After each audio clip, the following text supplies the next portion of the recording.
Hello, I'm on top of a mountain and I'm surrounded by other mountains. Today I'd like to talk about why did our ancestors choose to live this way, and why do we still choose to live this way? We'll take a moment to enjoy the scenery first.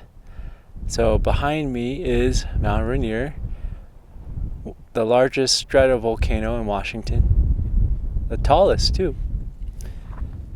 She's beautiful.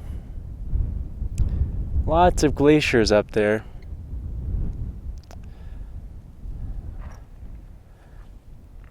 If you look over here to the south, there's another stratovolcano. That's Mount Adams. I think you can see it in the video. Yeah, it's farther off in the distance, and it's smaller too. So, yeah, it's going to look a lot smaller than Mount Rainier. And then, let's see here. Over here, well, we have some dead trees. Because the vast majority of this forest, this is the Norse Peak Wilderness, died in a fire in 2017, the Norse fire. There are still some stands of trees that are alive, but if you look around here, all the gray are dead trees, just like the trees right in front of me. But in the distance, I mean, it goes all the way to the end of that valley. Then there's some green at the end of the valley, past that little lake. In the distance here, you can see the mountains that form the enchantments. Those peaks go very high, higher than where I'm standing right now. It's a magical place up there. And clouded in, or shrouded in clouds, I should say, over in that direction is civilization. Seattle. Oh, in the very far distance, you can see the Olympic Mountains. Wow, it's very faint. You may not be able to see it. You'd have to really squint at the screen. In between the two dark clouds, there's some very faint mountain peaks. Well, we're going to start making our way down off this windy ridge. Oh, here I'm standing in a ring. This ring is where some people decide to camp.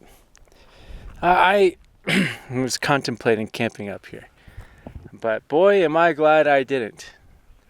I chose to come up here just for the evening to catch a little bit of the sun going down. It was very windy, like it is right now. Exceptionally windy, and it's cold. I'm cold right now, so I'm going to start moving. It's going to warm up. If I camped up here in this little ring, I would not have slept the whole night. Mount Rainier is so pretty. There's a ski resort down here in this valley. I made the choice last night to I was up here on the ridge, and it was so windy and cold, and there were clouds, and I was afraid of lightning, and so I decided to climb down the ridge, hike down the ridge, and I camped down in the valley. You can't quite see it. There's a beautiful lake down there. I could have camped down there too, but I camped in this valley over there next to a water source. That's a beautiful glistening lake in the sun. Gorgeous. Even with the dead forest behind it, it's still gorgeous. A blue gem in the mountain valleys. Shining. Sparkling. Well, even though I climbed down the mountain and camped in the valley in a stand of trees that were still alive. I couldn't sleep most of the night because the wind was still down there and it was very cold. I was cold, even with the sleeping bag and a puffy jacket and everything.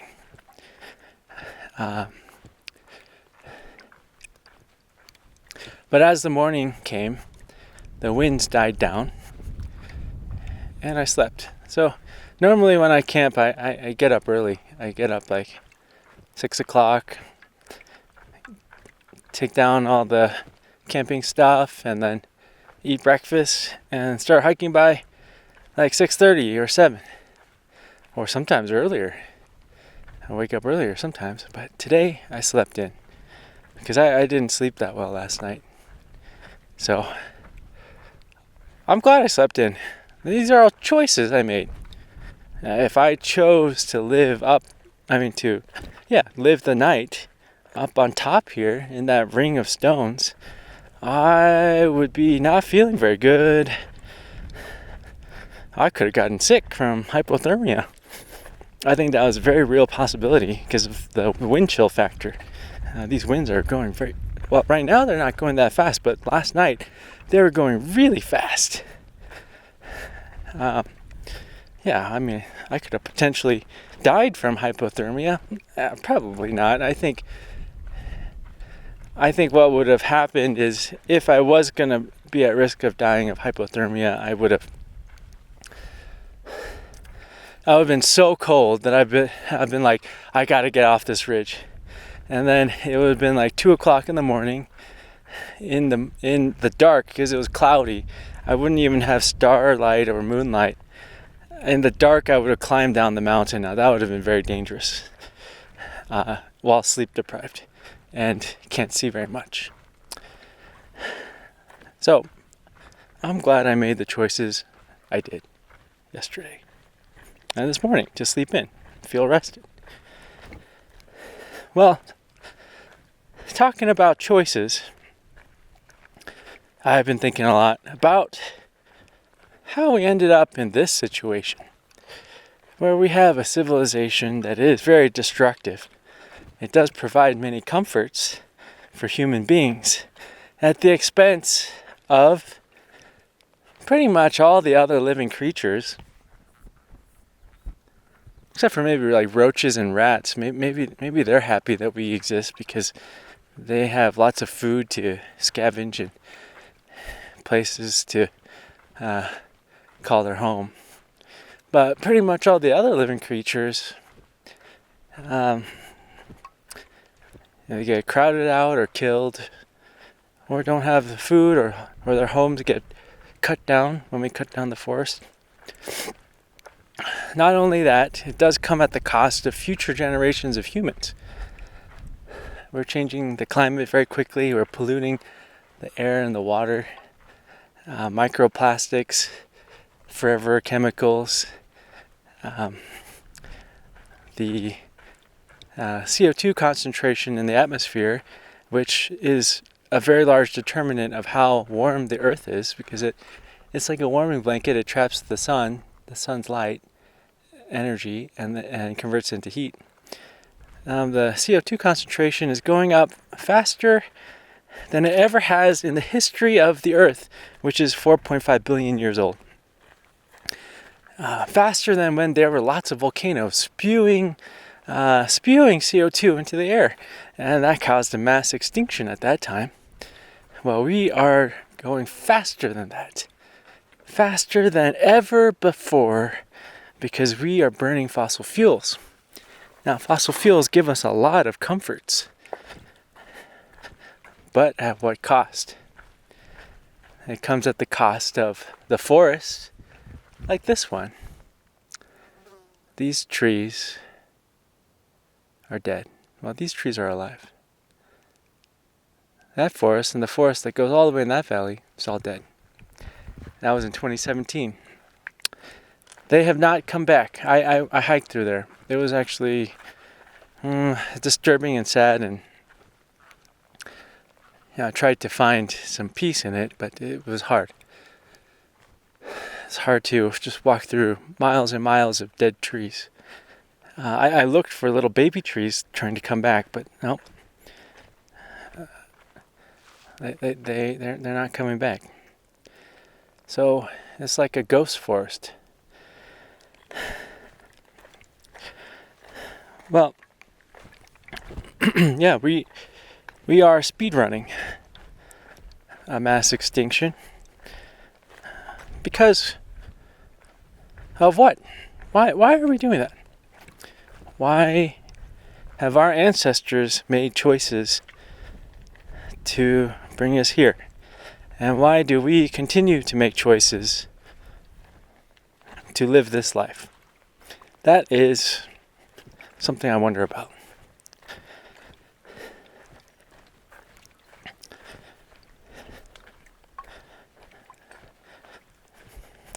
I think it has something to do with trying to run away from death.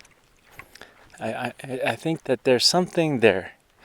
So I'm going to explore that. Oh, I think I see one of my favorite birds. There's a bird called Canadian gray jay, and I think I just saw it. I love these birds because they're... Oh, yes! It's a Canadian gray jay. Hi! I love these birds because they're very quiet. Oh, there's one here too! Oh! I love them because they're very quiet, and they kind of are a little whimsical in their movements. Oh, there they are again. The way that they hop around the branches. They do have a bird call. It's very quiet. Maybe we'll hear it. They remind me of my dog, Doobie.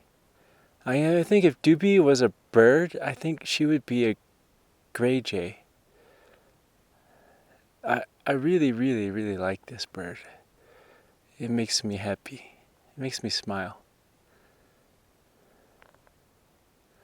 They only live up on tops of mountains. They survive in the winter in the snow.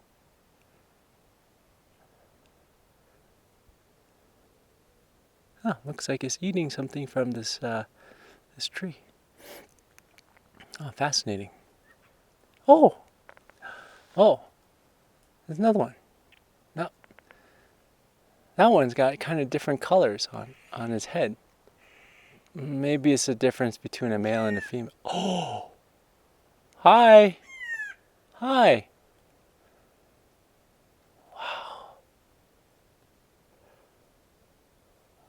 Well, it's nice to meet you, birds. I'm going to continue on my path. Bye. What a pleasant surprise. I really love those birds. They make me happy. There's another bird that is a solitary bird called an American dipper that only lives in pristine creeks where there is a little bit of white water so that the water is aerated, oxygenated, and it can swim underwater. It's got... Hi! This one's following me. Right there. Oh, it looks a little different than the other one. I don't know if that one's a gray jay too. But the fatter one is a gray jay for sure. The other bird is the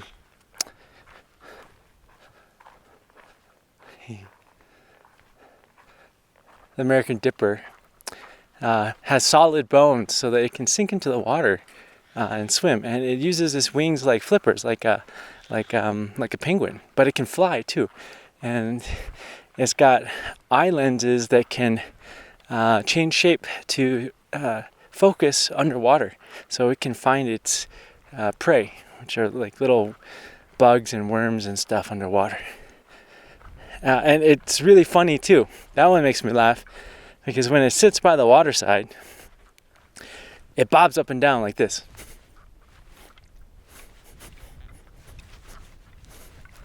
And then it jumps into the water and swims around.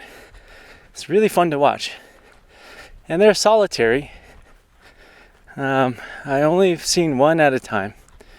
And they fly up and down the creek looking for bugs.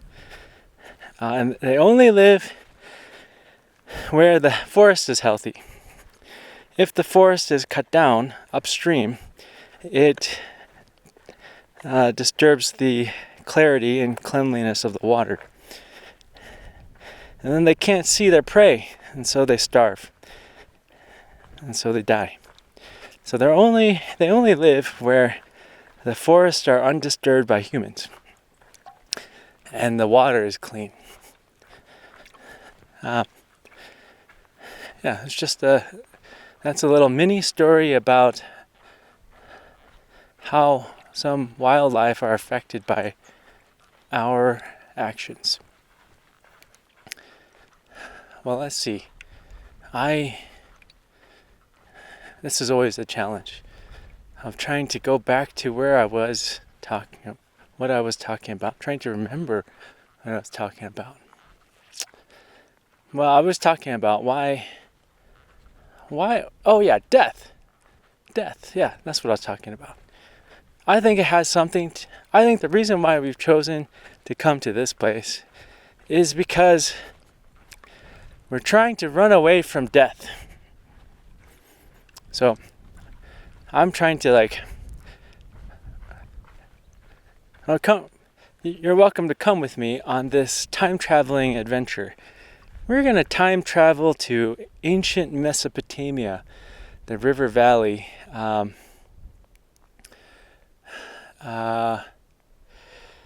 circa 10,000 years ago.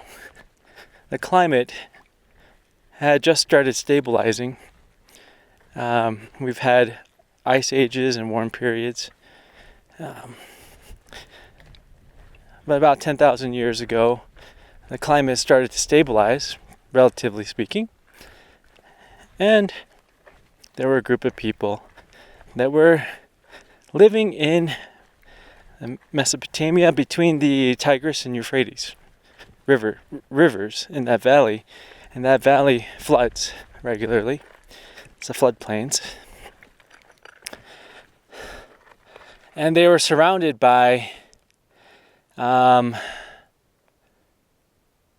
other hunter-gatherer tribes that lived in the mountains. And they were hunter-gatherer tribes too. They're just gathering nuts and seeds and fruits, berries, hunting animals, eating them.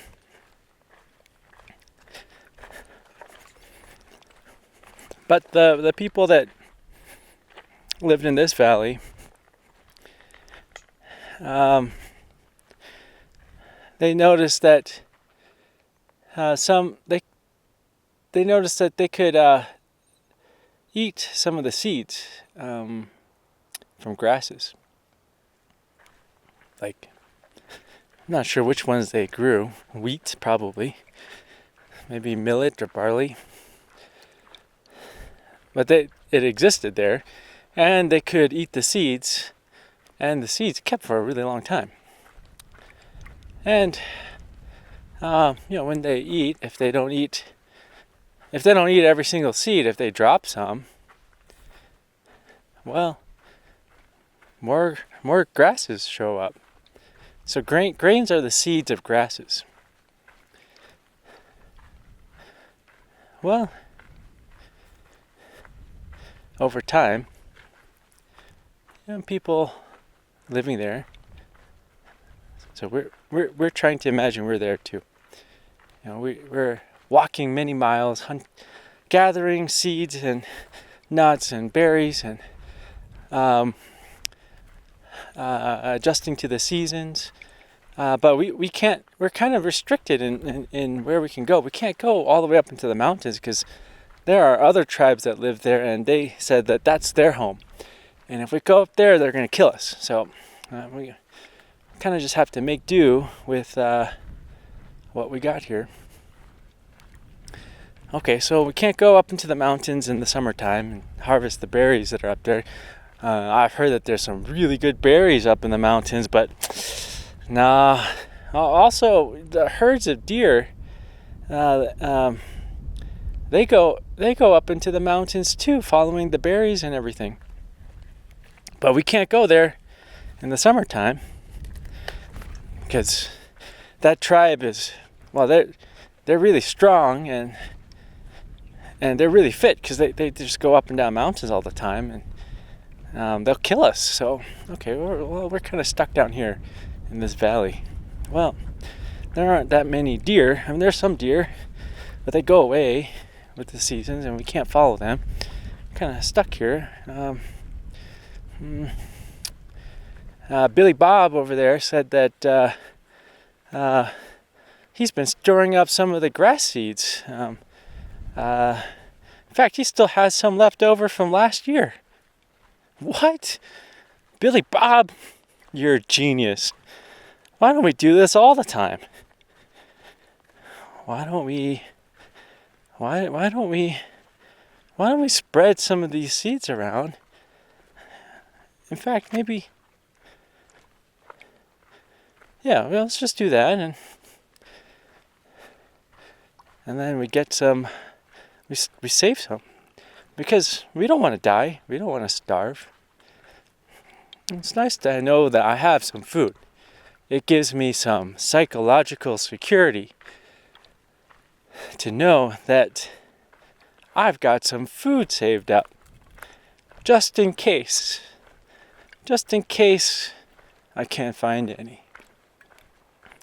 Okay, now fast forward hundreds of years, maybe even 1,000 years.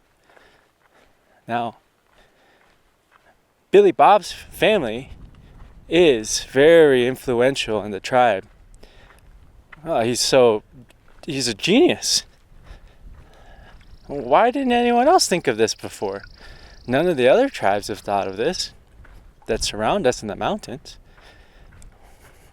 Billy Bob's descendants now are ruling the tribe.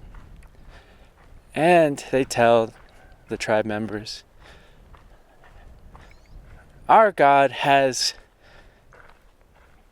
blessed us with this amazing discovery, this insight, that we don't ever have to go hungry.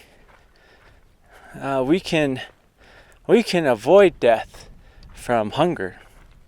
Sure, there are some lions and those mountainous tribes that are very, or they're much stronger than us and bigger than us, but we won't die from starving.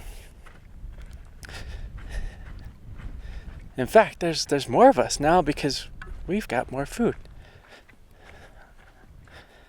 Okay, now the tribe's grown bigger. We don't have to move around as much on the land that we call our own, that we protect from the mountain tribes that are hunter-gatherers. This feels good. This feels good that not only do we not have the risk of starving, we have the ability to have as many babies as we want. Gosh, our God has really blessed us. This is wonderful. I don't know what God they believed in, so or if they believed in multiple gods. I would say our gods blessed us. Okay. Who knows? They probably were a pantheistic religion, because I think monotheistic religions have come later on as a result of, I believe, the choices that were made here at this juncture. That's a whole nother talk, I think, but maybe I'll touch on some of that. Okay, so our gods have blessed us with this discovery, and showed Billy Bob the way to save us from death. We can have so much life now. We can live forever. We can have so many babies. Isn't this wonderful?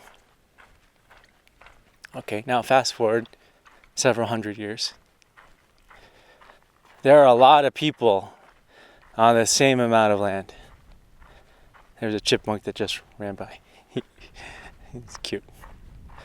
Now fast forward. There are a ton of people. They're hungry. There's a lot of mouths to feed. Oh, there's another chipmunk. Over there on the left side of the path. He's perched on the base of the tree. Oh, there he goes. Oh. Now he's across the path, looking at me. There it goes. Now there is some life still in this dead forest. But yeah, these trees are not coming back. This mountainside is going to turn to grassland. Well, it sort of already has. Grassland with a few dispersed trees and the skeletons of a ghost forest. I think that's what's going to happen to a lot of the forest here in where I live, Washington. That's part of why I quit my job, is to experience the forests that are still alive. Down here we've got strawberries, and I'm pretty sure, I'm like 99% sure. Well, these ones haven't fruited yet. Well, they're about to. They're really close to. That chipmunk is going to have a ton of strawberries to eat very soon. I saw some strawberries farther back on the path. They look like the strawberries you get in the grocery store, except very small. They're about the size of a small grape, not a big grape. Okay, so now we're time traveling, and several hundred years after Billy Bob's amazing discovery, and his family has ruled the tribe and made these choices, and now there's a ton of people living in this valley with they're hungry because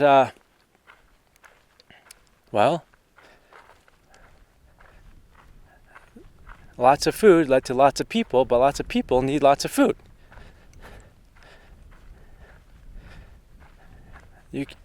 We have such a strong desire to have sex and procreate and create more of ourselves. It's, I guess, part of our biological programming. So if there's food available, there's going to be more people. Now, what used to be pretty sparsely populated river valley, with Billy Bob's family, a couple other families, some neighbors. We're all kind of banded together. Now it's a city. It's a city. And we couldn't make it anymore just with just the grasses that were already living in the river valley. Now we've had to make space for growing more grasses to get their seeds, to get the grains. And that meant cutting down the trees. There were vast cedar forests in that region that were written about. Amazing cedar forests.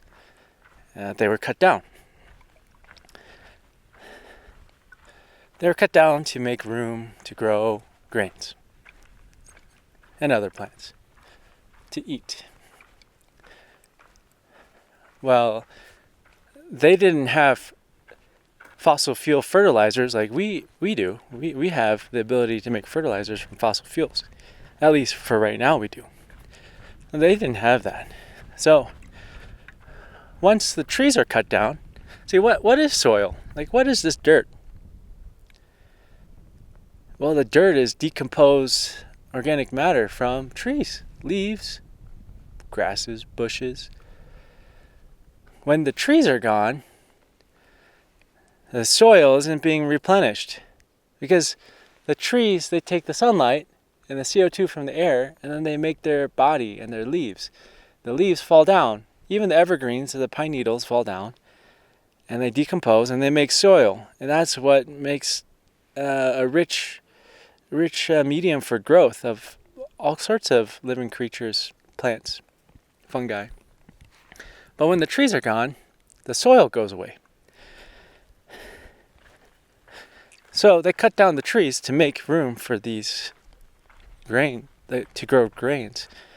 But they eventually made the soil barren. Now you have a bunch of people. The GoPro stopped. I'm going to backtrack a little bit because I'm not sure exactly where it stopped. So now we have a city. We have lots of mouths to feed because there was a lot of food, but we cut down all the trees to make room to grow these grains.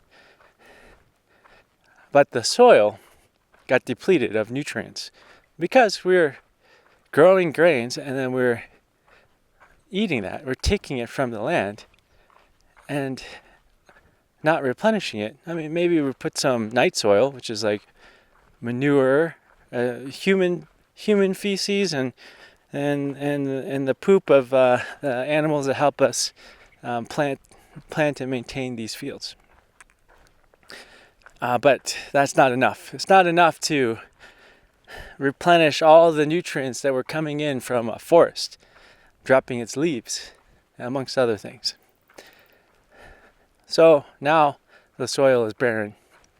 There's lots of mouths to feed, and people starve. There's a lot of people. Well, with a lot of people and previously having a lot of grain stored up, some people could do other things, like build weapons to guard the store of grain that we have. Well, that's good because we don't want... it's already happened a couple times where the mountain tribes came down and they saw how much food we had stored up, and they killed some of us and they took our grains, the grains we worked so hard for. Those bastards. We need to have guards, soldiers, with weapons to protect us. Also,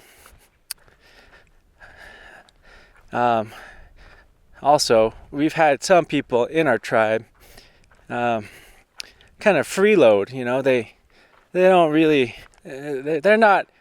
They say that they're working out in the fields with us, but I know they've been sleeping in. They're really not working that hard, yet they take from the grain stores.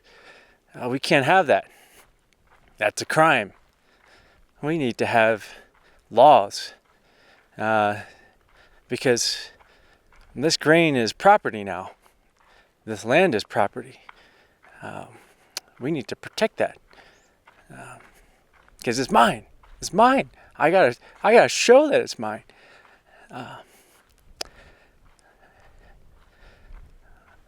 So now you have Billy Bob's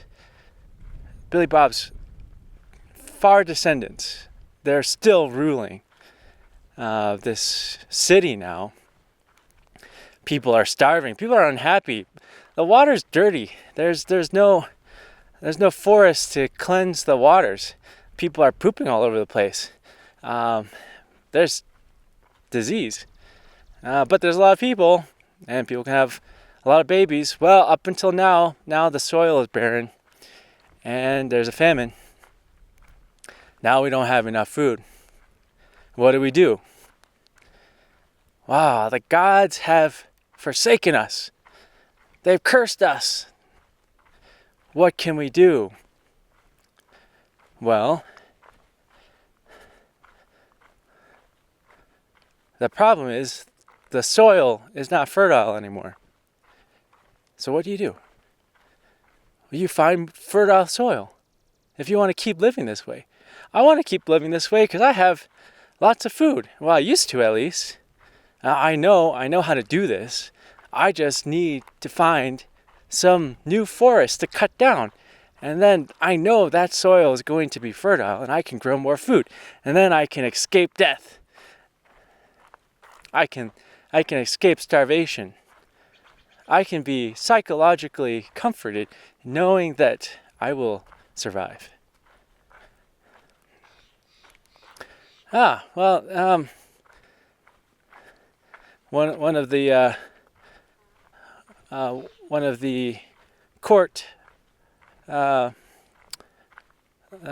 court wise men say, well, maybe this isn't a good idea, because if we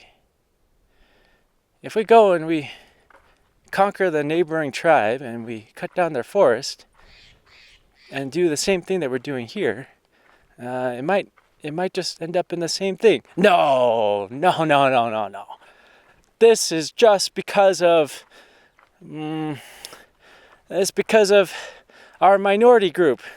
Our minority group, they're the reason why the gods cursed us, why our land can't produce the food they used to. It won't happen again as long as we blame that minority group and exile them or sacrifice them as a human sacrifice to our gods. Oh, okay. Yeah. Everyone says, yeah. Except for the minority group. They're like, oh, crap, we got to get out of here. And they escape or are murdered. Okay, now that minority group is gone, the rest of the people, they're like, oh, okay, life's going to be okay. We just got to go conquer that neighboring mountain tribe. Okay, so let's use our weapons that we've made, and they're just a hunter-gatherer tribe like we used to be. They're inferior. They have an inferior way of life. Primitive people. This should be easy, and it is easy. They go and they stab those people to death, and cut down their forests, and they have bountiful food for many generations.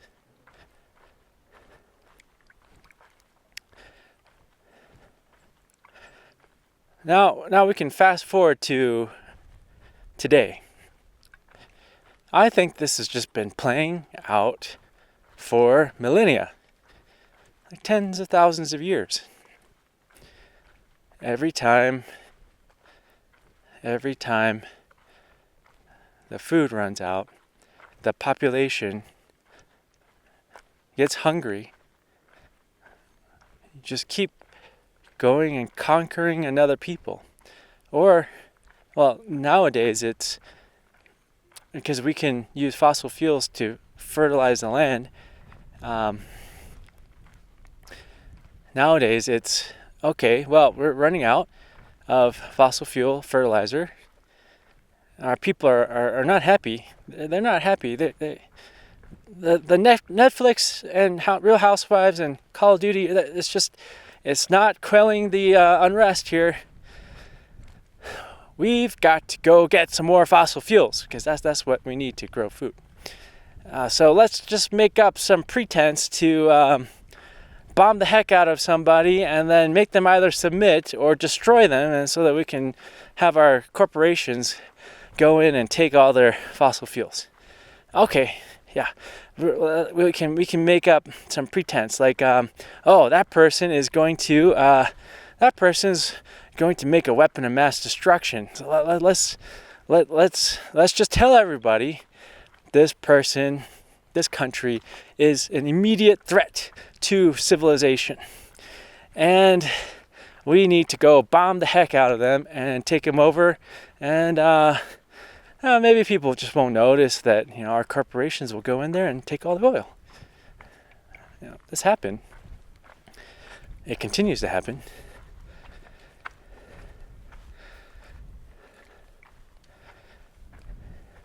There were no weapons of mass destruction in Iraq, but there was a lot of oil and a lot of corporations, American corporations, going in there, taking over the oil fields.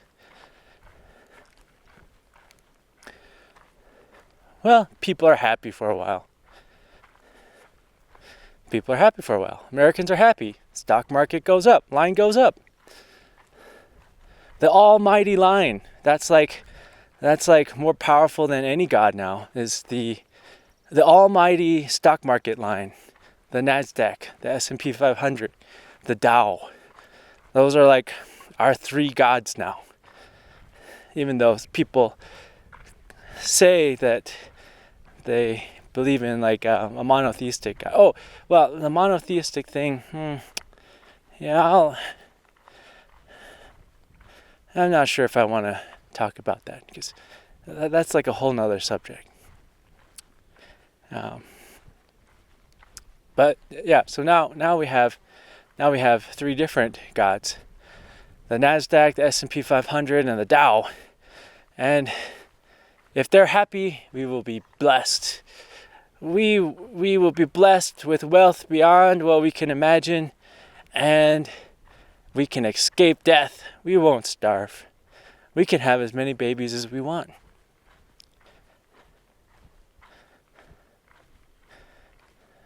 I think this is just played out in slightly different variations for millennia.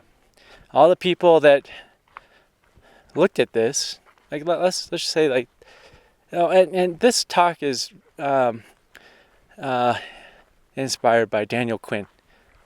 His book on Ishmael, the book Ishmael, that talks about levers and takers. So, highly recommend you read that. I think it's probably the most influential book I've ever read, to me. And there's three of them: Ishmael, the story of B, and My Ishmael is the third one. Well, I think there's always been people who looked at this, either within the tribe or from a different tribe, and said, wow, this is madness.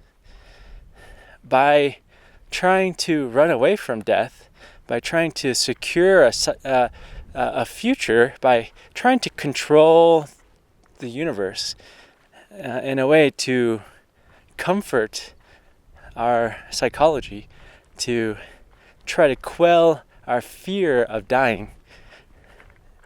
Ironically, we bring death in multiple forms. Well, one, you killed the forest, which kills the homes of very many wild animals, which also kills the life-giving qualities of the soil, eventually, if you farm it multiple times. So that's one way of bringing death.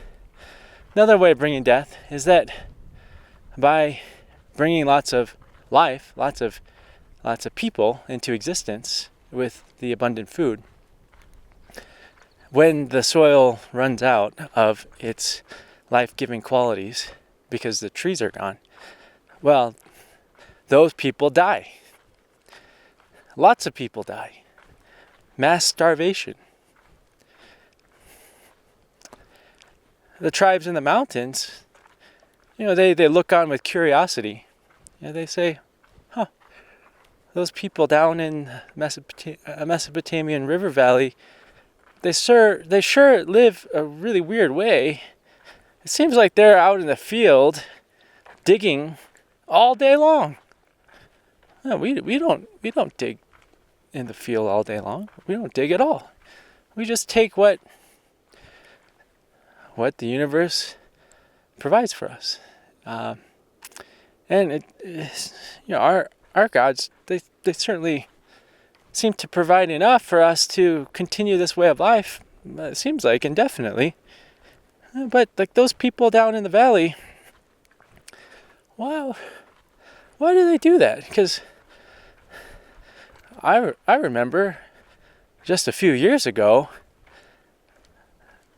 they had some sickness go through there, And it killed off a lot of people. They were miserable. We had some people come up here begging us to let them live with us. And we said no.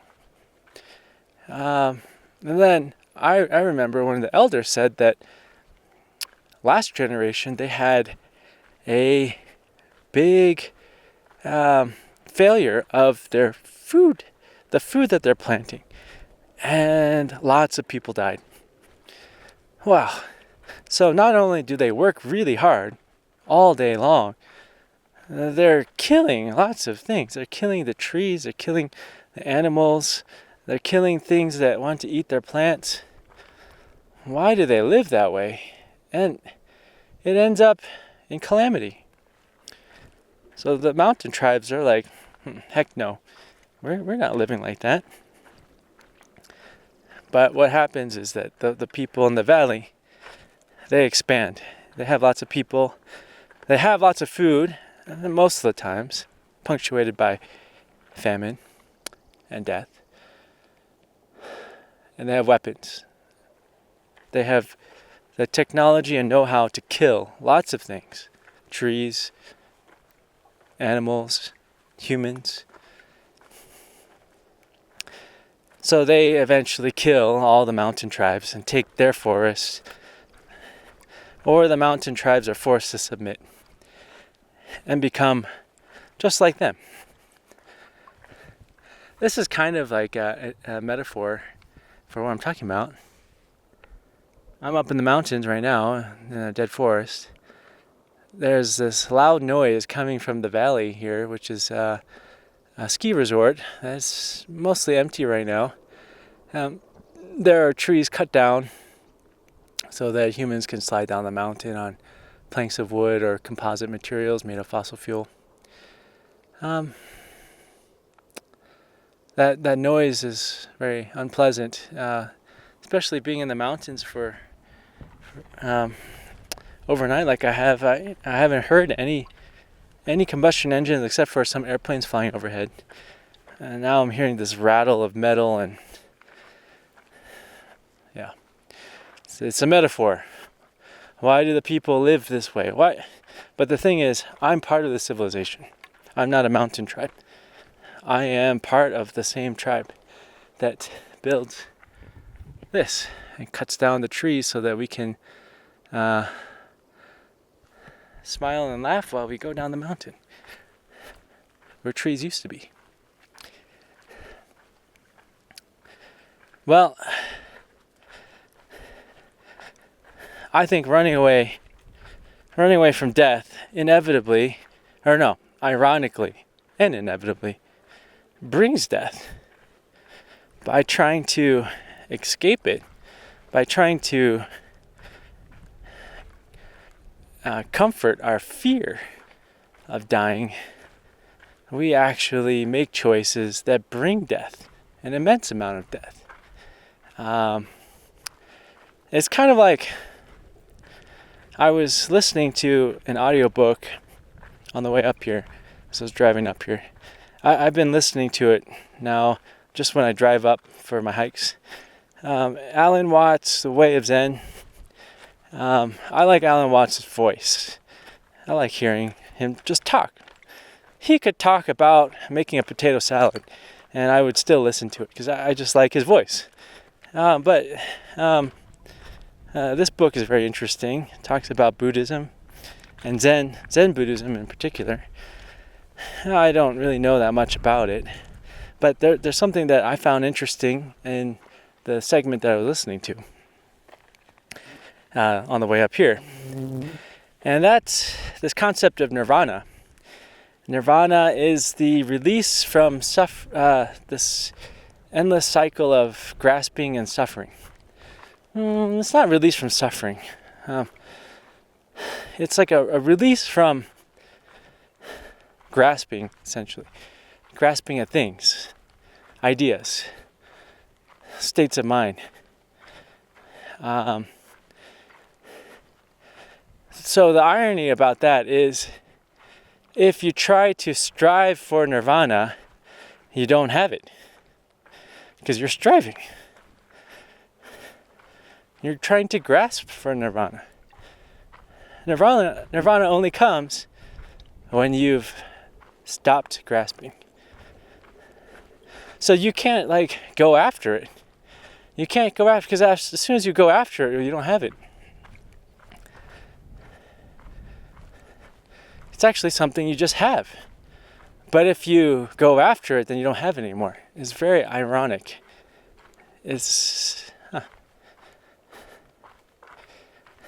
Well, if you're trying to escape death, if you're trying to grasp for life, well, you bring death. If you just accept, okay, well, I'm alive, and yeah, sure, I could die at any moment. That's part of being alive. I'm not going to run away from that. I accept. I'm ready to die at any moment. I'm ready to die right now. Am I, Gooby, ready to die right now? Yes. I could die right now. I'm ready. It's a game trail. That's where an animal comes up and down the mountain. I don't think that's a human trail. And I saw some big poop, so some kind of big animal was over there recently. And it peed too. I saw pee. I didn't point it out because no reason to show you some poo and pee on the trail. It wasn't human poo. But it must be nearby because the dirt was still wet. So just scanning the area. I don't see any animal. It probably heard me talking from a long ways ago and moved away. Yeah, let's take a break and look at Mount Rainier. It's really pretty.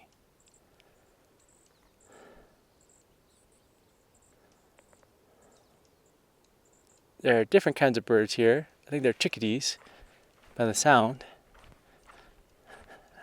Those are cute too. Black-capped chickadees. I don't see them yet. No, those are different. I don't know what they are. I really like those gray jays. I'm glad I saw them and I could share them with you. Oh, here's the animal tracks.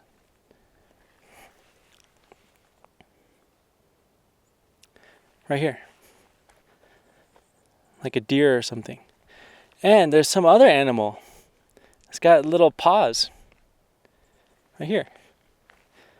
And, oh, this is my track when I was going the other way. That's kind of cool. Got a deer track, some kind of small pawed animal, and then a gooby track in the mountain.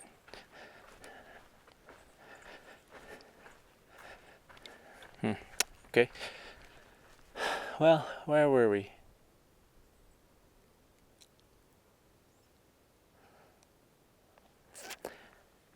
Well, the mountain tribes and many other tribes, Native Americans, indigenous tribes everywhere, Africa, they look at this way of living the way we live now, or they did, and they said, why would anyone live that way? That's insanity. Chasing after life and running away from death. By doing that, they're actually inviting immense amounts of death.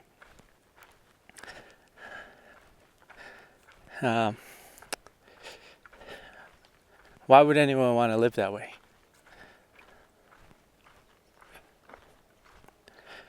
Well, I think humans... Why? Yeah, so that comes to the question, why have our ancestors chose to live this way? And why do we continue to choose to live this way?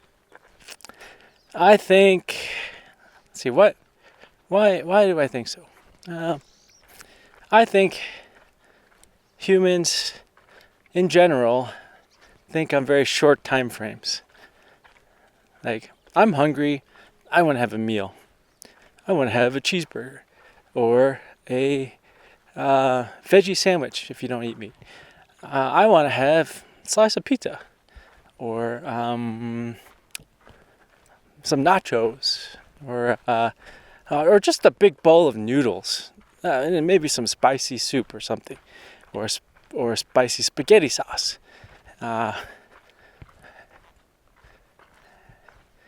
That's all I want right now. And then we go and eat that, and we're like, that was such a good bowl of spaghetti. I think I'm gonna take a nap now. Take a nap. We'll wake up. Wow, that was a great nap. I think I want to eat. And then it just continues. We're not really thinking that far into the future. Here's a little chipmunk ran away. Oh, no. It's kind of coming back.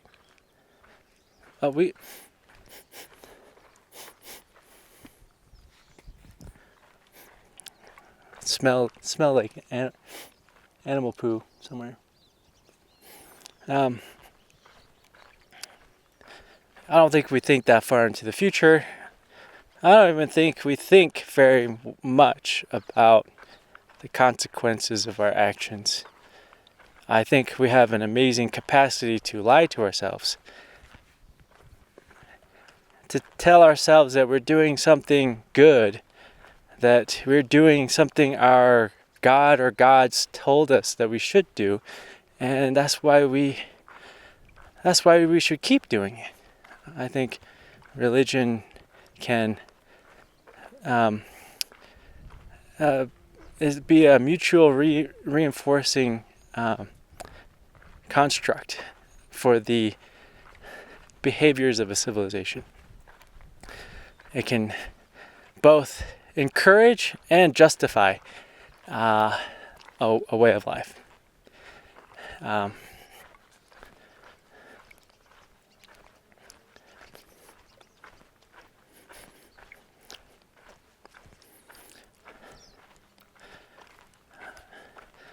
I think that we also run away from bad feelings.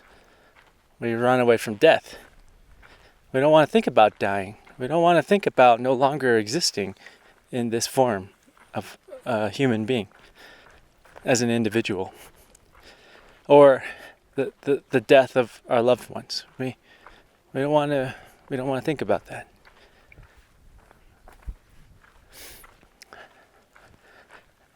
I think that is pretty natural. I would think that. Well, actually, I don't know if it's natural, because I don't see other animals behaving like we do. There are animals that store up some food for the winter, like I think chipmunks, they store up food, but they don't cut down forests. They don't decimate whole mountainsides so that they can store up more food for themselves and their babies.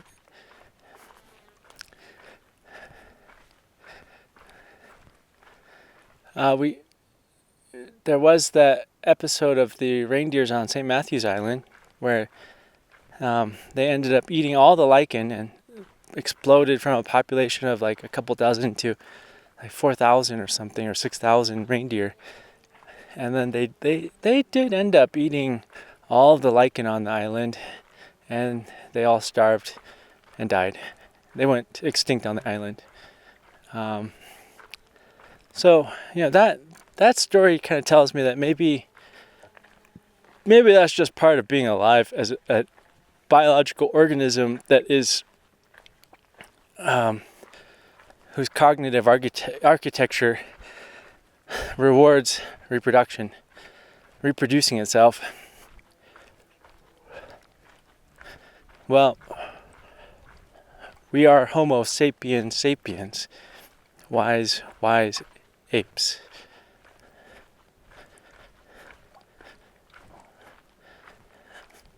Certainly seems like we have a lot of intelligence, ability to choose how we interact with our environment. So I wonder if we have the capability to think long term and beyond just our selfish ego. Are we truly a wise ape? I think a wise ape, if we actually were to live up to our name, I think we would realize that this way of life, by running away from death, we're inviting death, we're inflicting death on not only the living creatures that we share this planet with, like this forest,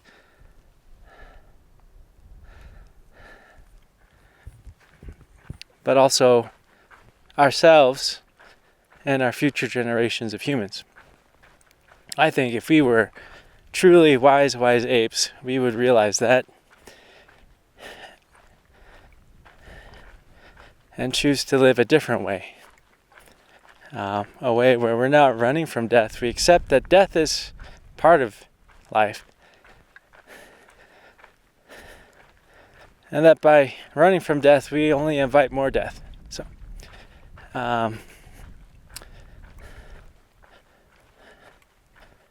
by striving for, another way to put it, by striving for life, we don't have life, we have death. So I think we have to just realize that we have life, we are alive. We have an amazing amount of biodiversity on this planet, and we are integral to that, and we're not separate from it. And it provides what we need to survive, just not in this way of life, with this many people. I think that would be truly a wise ape. Not what we're doing. I don't think we're living up to our name that we gave ourselves.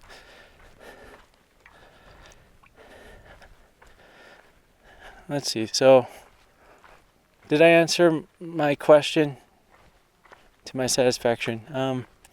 Why did our ancestors choose to live the way, to create this way of life, and why do we continue to choose this way of life? Yeah, I think we're striving after life, thinking we don't have it. Just like someone trying to strive after nirvana, thinking they don't have it. Well, they don't have it, because they're striving after it. But if they realize, I have it, and they have it. Well, if people just realize we have life, we have life amongst all these living creatures. You know, we're part of them. We're one of them. I think we could live a different way, but yeah, will we? I don't know. I don't have high hopes for it. I would put very, very, very low probability. Because it doesn't take, it would take everybody. It would take everybody to live a different way. As long as you have some takers, some people who are running away from death, striving after life, but killing everything in their path, as long as you have some groups of people that still follow that way of life, they will take over. Even if 99% of the world says, hey, this is a bad idea, we should abandon it. If 1% still persists, well, that 1% will eventually take over again. So, I think that it is a very low probability, but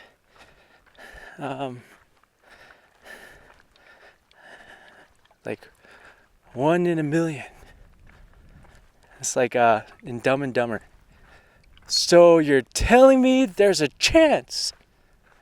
That's when Floyd is like trying to get with the lady, the hot lady, think her name was Holly Hunter. I can't remember the actress's name. Jim Carrey. Jim Carrey is like trying to get with a girl, and she's like, "You'll never be with me. The chances are like one in a million." And he's like, oh, "You're telling me there's a chance?"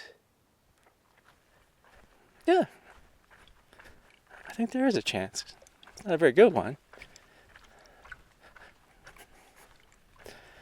That's why I make this video. Because maybe there's a chance. Maybe that's just me being in denial about the situation. Maybe I haven't fully accepted that we're all just going to go the way of dusty death. That's Shakespeare. Oh, okay. I'm going to close this video with a Shakespeare quote. Tomorrow and tomorrow and tomorrow creeps at this petty pace from day to day. And all our... Oh, I messed it up. Damn. Okay, we're going to have to go back. Yesterday... No. Oh, man. Now I messed it up. Okay. Reset. Tomorrow. And tomorrow. And tomorrow. Creeps at this petty pace from day to day to the last syllable of recorded time. And all our yesterdays have lighted fools the way to dusty death. Out, out, brief candle. Life's but a walking shadow, a poor player that struts and frets his hour upon the stage and is heard no more.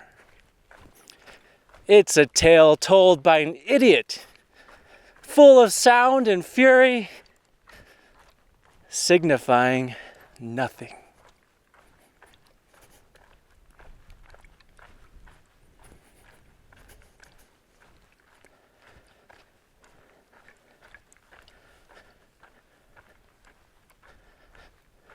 That's Macbeth, Shakespeare, Elizabethan England, several hundred years ago. Beautiful words. Beautiful way to capture the experience of being alive.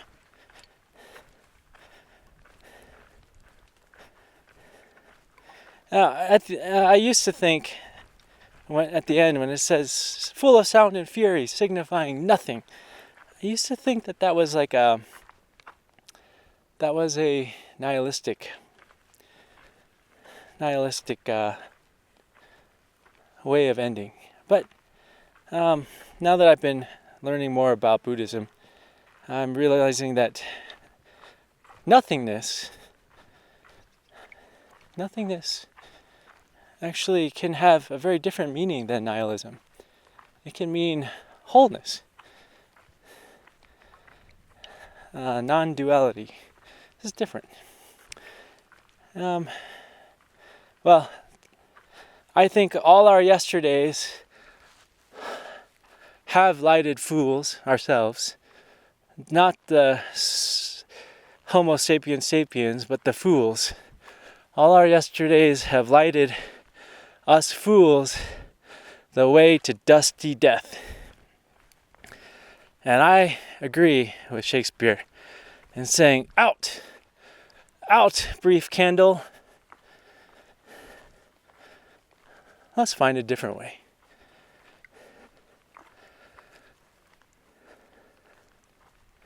Bye.